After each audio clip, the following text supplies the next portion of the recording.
We made a commitment to reduce our emissions by 17% from our 2005 levels. We are not there. It doesn't look like we are going to get there if we continue on the approach of regulating each sector of the society. The federal government's, the regulations they've already put in place, let's say the objective is 100%. Yep. What the federal government has already put in place gets us about 7% of the way there, which means we have 93% left. That's a lot. That's a lot. Well, I think people realize we have taken decisive action. If you look at what's happening in Canada right now, our economy continues to grow and our emissions are still well below 2005 levels. So we are taking action. There are positive effects with the actions we've taken. Are you saying she's wrong when she says you're unlikely to meet the commitments? Is she wrong?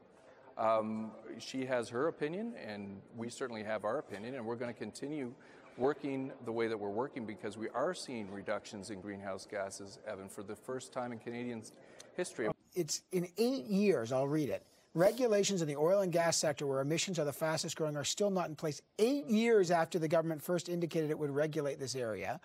And therefore, in the last 2 years, current federal measures in place have, I'm quoting you, little effect on emissions by 2020. So you're saying without regulations on the oil and gas sector, essentially, all the other regulations are making zero difference. Well, 100% is our objective. The current regulations that are in place get us 7% of the way there.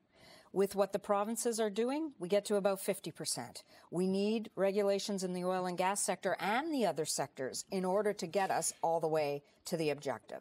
Your government has promised for 8 years regulations on the oil and gas sector. That's the fastest growing emitter. When will those come?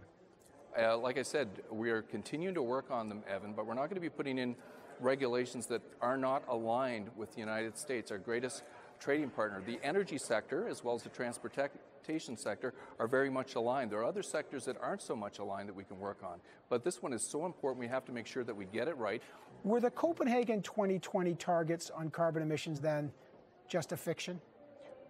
No, we're committed to those targets, and as I said, we do have a plan. The plan is working. If you look at the facts, as I said, the economy is growing, and we are seeing greenhouse gas emissions decreasing. At this point in time, we still have 6 years, but the evidence shows that we're not going to meet that commitment. It is a big, serious issue.